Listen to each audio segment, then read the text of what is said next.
जय माता दी। मैं हूँ हेमा भारती और आप देख रहे हैं मेरा चैनल माँ हेमा चैनल। तो फ्रेंड्स, एक और नई वीडियो में बहुत बहुत स्वागत है आप सबका। उम्मीद करती हूँ कि आप सब स्वस्थ होंगे, मस्त होंगे और जहाँ कहीं भी होंगे बहुत खुश होंगे। और हमेशा की तरह माता रानी की कृपा से मैं भी बहुत खुश हूँ। तो फ्रेंड्स, इस वीडियो में जानेंगे कि वृंदावन जाने का सबसे आसान तरीका क्या है और सबसे बड़ा तीर्थ कौन सा है। क्योंकि पिछले वीडियो में बता चुकी हूँ कि वृंदावन कैसे पहुंचा जा सकता है, और इस वीडियो में बता रही हूँ कि सबसे आसान तरीका क्या है वृंदावन जाने का और इसका क्या फल मिलता है और कौन सा सबसे बड़ा तीर्थ है। तो चलिए सब कुछ जानेंगे इस वीडियो में। अगर आपको मेरा वीडियो अच्छा लगता है तो लाइक शेयर कमेंट कर दीजिएगा। मेरे चैनल में नए हैं तो चैनल को सब्सक्राइब कर दीजिएगा, बेल आइकन प्रेस कर दीजिएगा ताकि मेरे वीडियो के नए नोटिफिकेशन सबसे पहले आप तक पहुंचे। आप भी मेरे जैसे ही माता रानी के भक्त हैं तो मेरे कमेंट बॉक्स में जय माता दी लिखना ना भूलें। और चलिए अब वीडियो शुरू करते हैं और जानते हैं कि हमें कैसे वृंदावन पहुंचना है बिल्कुल आसान तरीके से। देखिए, कभी कभी होता है ना कि सारा सुख सुविधा होते हुए भी हम अपने जो तीर्थ स्थल है वहां नहीं पहुंच पाते हैं, क्योंकि बहुत लालसा होता है। हम बहुत कुछ सोचे होते हैं कि हम इस साल यहाँ जाएंगे, इस तीर्थ में जाएंगे, इस भगवान का दर्शन करेंगे, तो ये ऐसा संभव हो नहीं पाता है। अधिकतर हम मन की बातें मन में ही रह जाती है, पूरा नहीं कर पाते हैं, नहीं जा पाते हैं, तीर्थ हमारा अधूरा रह जाता है। मन में इच्छा बहुत है लेकिन हम वहां तक भगवान के दर्शन के लिए पहुंच नहीं पाते हैं। तो बिल्कुल आप नहीं घबराएं, क्योंकि मैं हूं ना, और मैं ऐसे उपाय लेके आती हूँ जो आपको घर बैठे सब कुछ मैं बताते रहती हूँ, आप सब कुछ जानकारी लेते रहते हैं। तो मेरे रहते किस बात की फिक्र है, क्या चिंता है। आप वृंदावन भी पहुंचेंगे और वृंदावन का सारा फल भी पाएंगे, आपको राधे कृष्ण का दर्शन भी होगा। तो चलिए, कैसे आखिर आपसे नहीं हो पा रहा है, वृंदावन नहीं पहुंच पा रहे हैं, ज्यादा कठिनाइयों का सामना करना पड़ रहा है, आप चाहते हैं, आपके पास रुपया पैसा कौड़ी सब कुछ है, छुट्टियां मिल चुकी हैं, आप जा सकते हैं, फिर भी अगर आपका बात नहीं बन रहा है, आप नहीं पहुंच पा रहे हैं वृंदावन, तो फिर ऐसे में क्या करें। बहुत बार ऐसा होता है फ्रेंड्स कि हमारे पास रुपया पैसा है, सारा सब कुछ सुविधा है, हम जाने के लिए बिल्कुल तैयार हैं और अचानक से कैंसिल हो जाता है, नहीं जा पाते हैं। और ऐसा बार बार होता है कि हम पहुंच नहीं पाते हैं। तो अधिकतर लोग, देखिए, बहुत लोग तो वृंदावन पहुंच गए हैं, दर्शन किए हैं, लेकिन बहुत लोग ऐसे हैं जिन्हें वृंदावन का सुख अभी तक प्राप्त नहीं हुआ है। तो बिल्कुल ना घबराएं, आप वृंदावन जरूर जाएंगे, दर्शन भी करेंगे और जो फल मिलता है वो भी पाएंगे। आपको बिल्कुल नहीं घबराना है। अगर आप सच्चे भक्त हैं, अगर आपने मन से ठाना है कि नहीं, मुझे वृंदावन जाना ही है हर हालात में और हमें अपने राधे कृष्ण का दर्शन करना ही है, तो आप जरूर करेंगे। इसमें आपको कोई रोक नहीं सकता है, क्योंकि जब आप ठान लेते हैं किसी चीज को और जब आप अपने कृष्ण, अपने राधा के चरण में समर्पित होते हैं, तो फिर आपको उनके दर्शन से कोई नहीं रोक सकता है। दुनिया में किसी की ताकत नहीं है कि आपको उनके दर्शन से रोक पाए, आप जरूर वहां तक पहुंचेंगे। तो कैसे, चलिए मैं एक एक करके बताती हूँ। आराम से देखें और एक एक चीज को सुने, अच्छे से सुने और उसे अपने जीवन में उतारे, आप जरूर वृंदावन पहुंच जाएंगे। तो कैसे, देखिए, आपको सबसे पहले तो अगर आप वृंदावन जाना चाहते हैं, अगर घूमने के पर्पस से आप जा रहे हैं तो बात अलग है। फिर घूमने का पर्पस एक अलग चीज होता है कि आप घूमने जा रहे हैं, लेकिन अगर आप राधे कृष्ण के भक्त हैं और आप कृष्ण जी के दर्शन के लिए जा रहे हैं, राधा महारानी के दर्शन के लिए जा रहे हैं, तो फिर बात अलग हो जाती है। क्योंकि घूमने और वहां पर दर्शन की बात बिल्कुल दोनों चीजें अलग अलग हैं। अगर आप दर्शन के लिए जा रहे हैं तो इससे सीधे सीधे पता चलता है कि आप जरूर राधे कृष्ण के भक्त हैं, और जो राधे कृष्ण के भक्त हैं तो फिर उन्हें किस बात की डर है, क्या सोचना है, क्या फिर फिक्र है। आप तो भक्त हैं, और सच्ची भक्ति जब आपके हृदय से निकलता है, आप सच्चे भक्त बनते हैं ना, तो कोई भी चीजें असंभव नहीं रह जाती हैं। अगर आप नहीं पहुंच पा रहे हैं तो आपको क्या करना है, मैं एक सटीक उपाय बता रही हूँ, उसे आप करें, देखिएगा आपको बिल्कुल दर्शन होगा। आप वृंदावन भी पहुंचेंगे, राधा रानी और कृष्ण जी का दर्शन भी पाएंगे और पूरा पूरा फल भी मिलेगा आपको। तो चलिए अब आप मेरे साथ साथ कीजिएगा।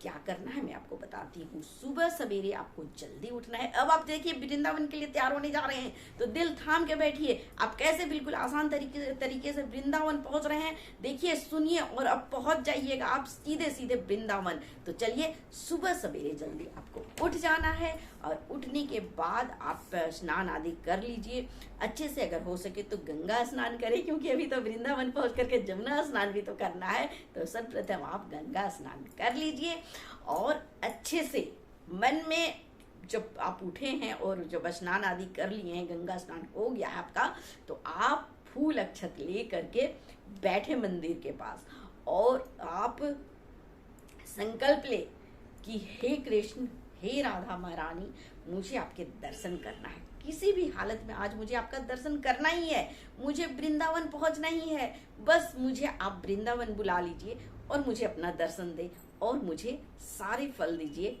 जो एक वृंदावन जाने वाले को, एक आपके दर्शन करने वाले को, अपने मंदिर तक जाकर के आपकी पूजा जो करते हैं, जो फल मिलता है वो फल मुझे भी दें हे कृष्ण करके आप प्रार्थना करें, संकल्प लें और बोले कि हर हाल में आज मैं वृंदावन जाना ही चाहता हूँ। तो जब आप ऐसा संकल्प करेंगे ना, और उसके बाद फिर आपको आंखें बंद करके उस चावल अक्षत जो है और जो पुष्प आपने लिए हैं उसे आप मंदिर में वहां पर स्थल में छोड़ दें, और आप आंखें बंद करके ध्यान लगाएं। आंखें बंद करके ध्यान लगाएं मंदिर के पास, और अपने आत्मा हृदय में, अपने हृदय, अपने आत्मा में, अपने अंतर आत्मा में आप वहां प्रवेश करने का कोशिश करें। आंखें बंद करें और अपने अंतरात्मा में प्रवेश करने का कोशिश करें। और जब आप आंखें बंद करके अपने अंतरात्मा में पहुंचेंगे, प्रवेश करेंगे, और वहां पर जाने के बाद आप बिल्कुल इस तरह से आप हाथ जोड़ करके या फिर ऐसे करके आप बिल्कुल ऐसे अंतर ध्यान हो जाएं। बिल्कुल आप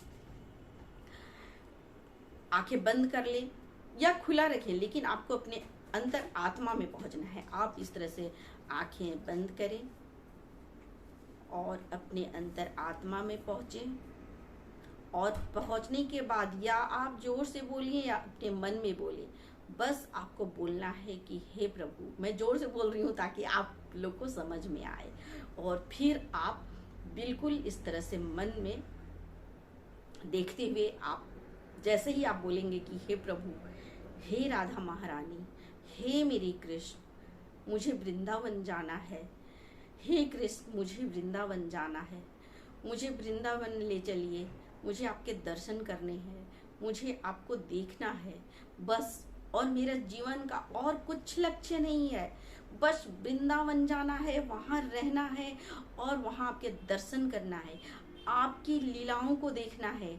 जो निधि वन में आपने जो रास रचाया है, जो आप राधा महारानी के साथ रोज नित्य दिन रास करते हैं, मुझे उसे देखना है हे कृष्ण। बस ऐसी कृपा कर दीजिए हे राधा रानी। आप तो कृपालु हैं, आप तो करुणामयी हैं।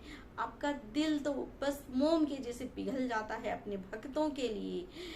जितना कृष्ण भगवान का दिल जल्दी नहीं पिघलता, उतना हृदय तो आपका पिघल जाता है महारानी, हे राधा रानी। आप इतना करुणामयी हैं कि आपका हृदय अपने भक्तों के लिए तुरंत ही पिघल जाता है, और जो कुछ भी भक्त चाहते हैं उसे आप क्षण भर में पूर्ण करती हैं।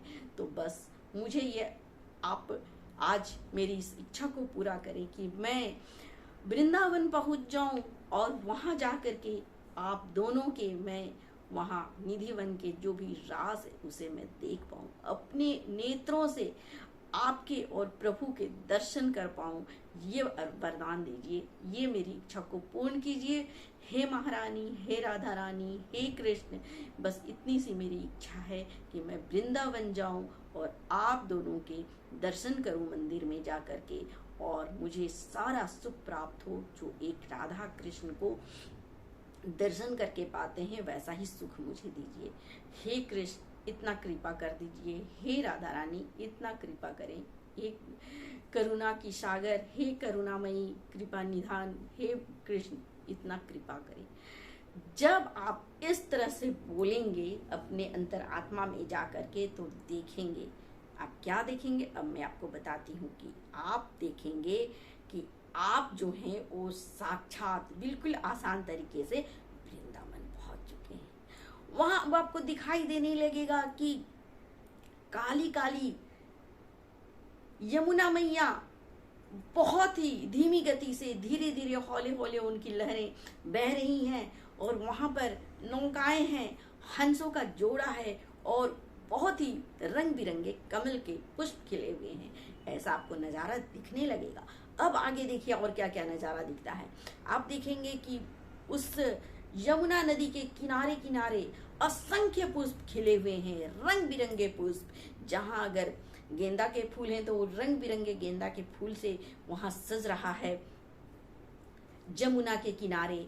अगर सफेद फूल है तो सफेद ही सफेद, जैसे मखमल बिछा हो ऐसे पुष्प वहां पर सफेद रंग के हैं। अगर लाल फूल है तो फिर लाल ही लाल फूल है, पूरा बिछा हुआ है जैसे चादर। और इस तरह से इतना खूबसूरत पुष्पों का वहां पर बागीचा है कि आप देखेंगे तो देखते रह जाएंगे।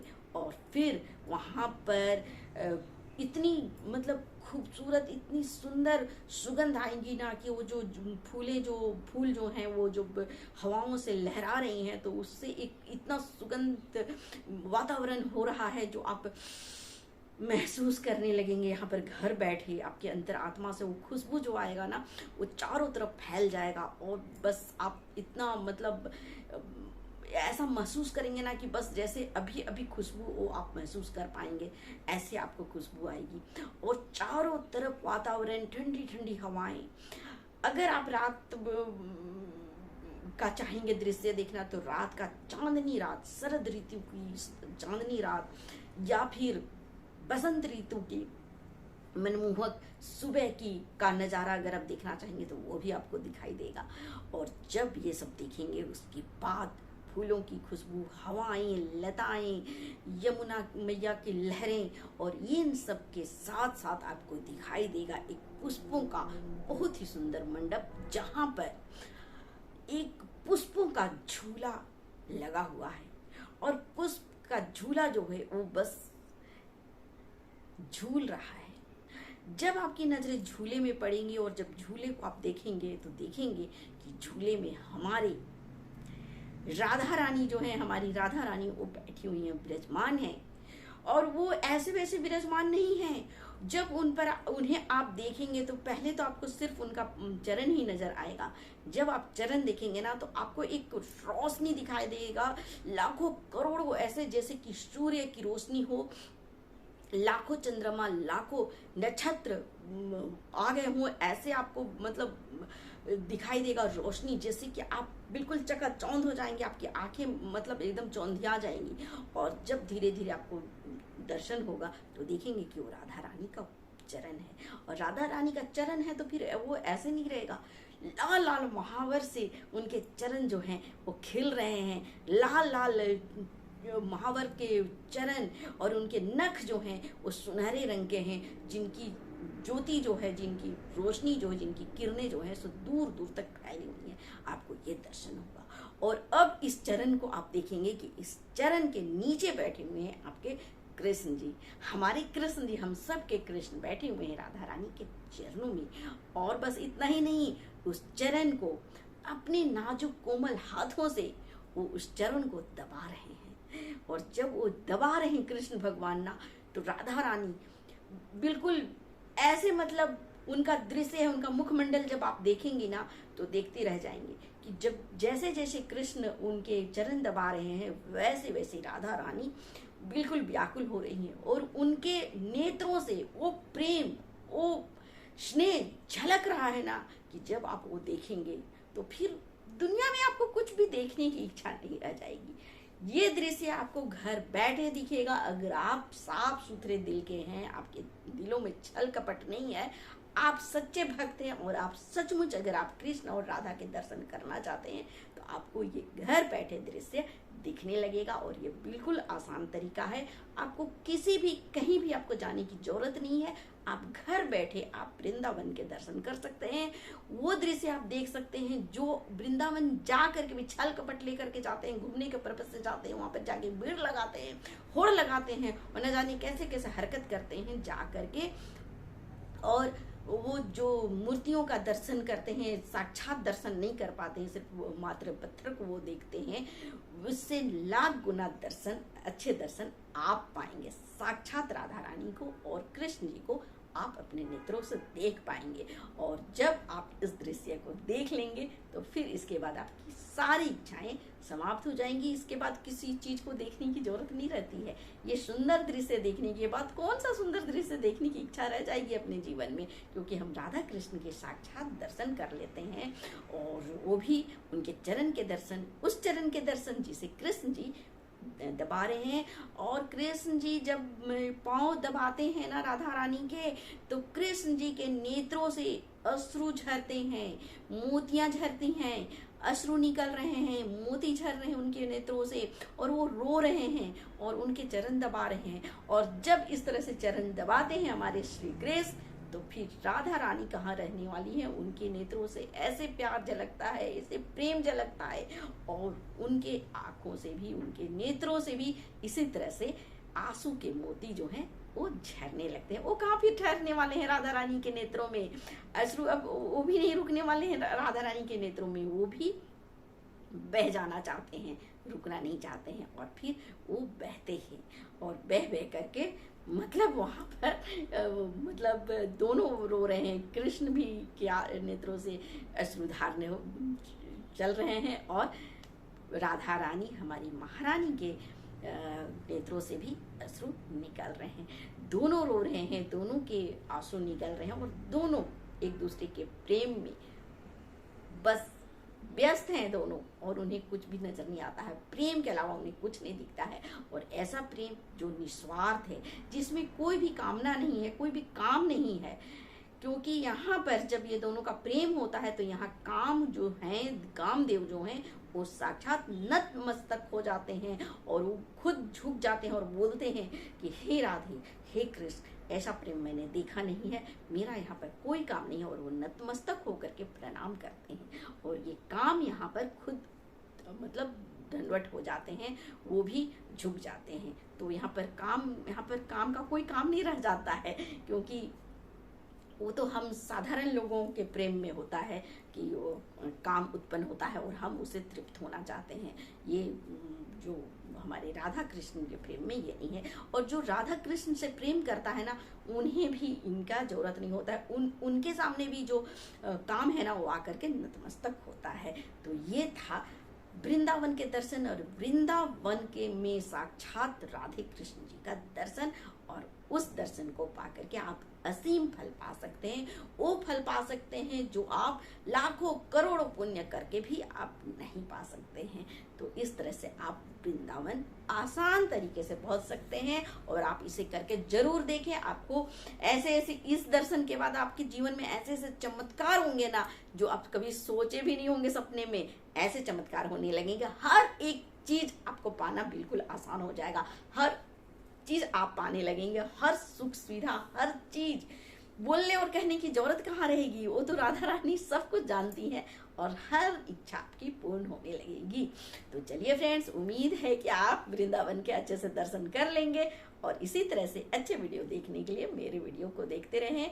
अब जो तीर्थ है वो मैं नेक्स्ट वीडियो में लेकर के आ रही हूँ फ्रेंड्स, क्योंकि बहुत काफी लंबा हो जाता है, तो मैं सोचती हूँ कि इतना ज्यादा लंबा होगा तो आपको भी परेशानी होगी वीडियो देखने में, और मुझे भी हो रही है थोड़ा। मैं तो कह रही, देखिए वीडियो बनाते रहते, मुझे इतना परेशानी नहीं है, लेकिन आपका भी मुझे ध्यान रखना पड़ता है। इसलिए मैं अब इस वीडियो को यहीं अंत करती हूँ। अगले वीडियो में तीर्थ यात्रा के साथ फिर मिलती हूँ। कौन सा सबसे बड़ा तीर्थ यात्रा है, इस वीडियो के साथ मैं फिर मिलती हूँ। तब तक के लिए मुझे आज्ञा दीजिए। जय माता।